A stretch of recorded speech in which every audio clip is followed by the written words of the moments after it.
Oke friends, hello. Perkenalkan, saya Liska Dewi Rombe dengan NIM H0712111083. Nah, jadi pada video kali ini saya akan menjelaskan mengenai sejarah perkembangan sistem informasi.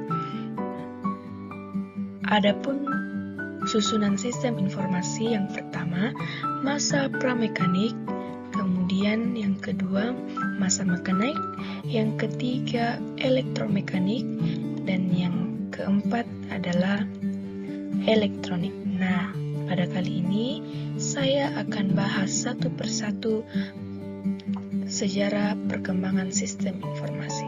Yang pertama dimulai dari masa pramekanik. Jadi, ini adalah simbol-simbol pada saat masa pramekanik. Jadi komunikasi menggunakan simbol untuk menyampaikan informasi. Nah, ini simbol-simbol yang digunakan untuk menyampaikan informasi. Nah, pada tahun 3000 sampai 2000-an sebelum Masehi, manusia menggunakan gambar juga untuk menyampaikan pesan. Contohnya adalah bangsa Fenisia yang mendiami Timur Tengah menciptakan model yang sama. Bangsa Romawi kuno kemudian memakainya juga, yang mana saat ini menjadi alfabet yang kita kenal dan gunakan saat ini. Nah, tentu kita semua mengetahui alfabet itu. Nah, kemudian pembuatan buku dari papirus yang diletakkan dimulai pada tahun 600 sebelum Masehi. Nah, pada awal hanya pemuka agama dan pemimpin yang memiliki koleksi buku. Setelah itu, ada bangsa Mesir kuno yang menciptakan sistem angka, sehingga juga mengarahkan kepada penemuan alat bantu hitung yang disebut abakus. Nah, jadi masa pramekanik ini untuk menyampaikan suatu informasi, kita menggunakan simbol-simbol yang ada pada gambar pada slide ini. Nah, kita melangkah ke masa yang kedua, yaitu masa mekanik. Nah, ini contoh pada saat masa mekanik. Jadi, masa ini termasuk dalam masa abad pertengahan, di mana orang sudah menggunakan peralatan untuk menyimpan, mengolah, dan merekam informasi. Salah satu penemuan terpenting dalam masa ini adalah mesin cetak Gutenberg dari Jerman. Nah, penyampaian informasi menjadi lebih mudah dikarenakan mesin cetak dapat memproduksi tulisan yang sama dalam jumlah besar. Nah, jadi ini adalah masa di mana orang sudah menggunakan peralatan untuk menyimpan, mengolah, dan merekam informasi. Nah, kemudian elektromekanik. Nah, ini adalah gambar pada masa elektromekanik. Nah, pada masa ini penggunaan listrik untuk memberikan energi untuk menjalankan penemuan mesin sesudah pasca lain terus ditemukan. Nah, pada periode ini diciptakan telepon dan kode Morse untuk digunakan dalam komunikasi jarak jauh secara langsung. Nah, kode Morse ini kita temukan dalam Pramuka ya. Kemudian diperkenalkan komputer pertama yang digunakan untuk menyimpan program dan data pada komputer. Nah, komputer ini adalah awal penemuan teknologi selanjutnya yang sekarang menjadi komputer, laptop, tablet, dan smartphone. Nah, kemudian yang keempat adalah elektronik.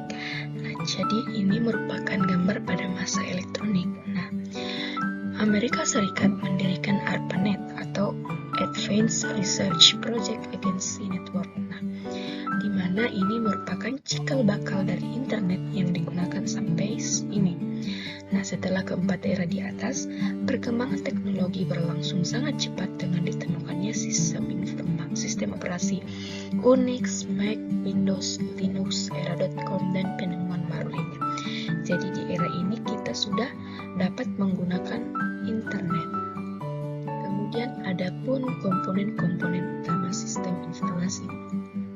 Yang pertama adalah input. Nah, input ini merupakan data yang dimasukkan ke dalam sistem informasi untuk diproses. Nah, contohnya, ketika kita ingin melacak pengiriman barang kita melalui kurir, kita harus memasukkan nomor resi dulu.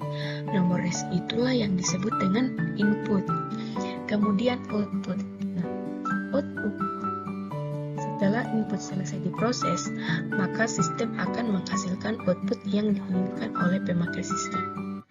Nah, output tersebut berupa informasi yang bermanfaat yang dapat membantu pemakaian sistem dalam mengambil keputusan. Berkaitan dengan contoh di atas, contoh input tadi, setelah kita memasukkan nomor resi ke sistem pelacakan barang, kita akan mendapatkan informasi keberadaan barang kita saat ini. Kemudian model. Nah, input atau data yang dimasukkan ke dalam sistem akan diproses dengan prosedur tertentu menghasilkan output yang sesuai. Prosedur tersebut dapat berupa algoritma, logika, dan model matematika yang tentunya sudah diimplementasikan dalam pengembangan sistem. Kemudian teknologi. Nah, teknologi yang digunakan adalah alat atau perangkat keras yang digunakan untuk menjalankan sistem informasi. Nah, contohnya adalah laptop, smartphone, dan lain-lain. Kemudian ada hardware. Jadi, hardware ini adalah perangkat keras, kemudian software ini adalah perangkat lunak. Lalu basis data adalah kumpulan data yang saling berkaitan yang disampaikan di dalam suatu sistem. Input akan diproses dan dicocokkan dengan data yang ada di dalam basis data. Jika terjadi kecocokan, maka sistem akan mengeluarkan output yang sesuai dari basis data tersebut. Misalnya, untuk melacak pengiriman barang, sistem akan memberitahu lokasi barang jika nomor resi yang kita masukkan terdapat di dalam basis data. Kemudian kontrol. Nah, kontrol ini dilakukan untuk memelihara sistem dan mengamankannya jika terjadi gangguan. Gangguan tersebut bisa berupa bencana, human error, server hacker, dan lain-lain. Nah, dengan adanya pemeliharaan sistem informasi akan berjalan dengan lancar dan dapat memberikan informasi yang sesuai untuk pemakaian sistem. Nah, sekian dari saya. Terima kasih.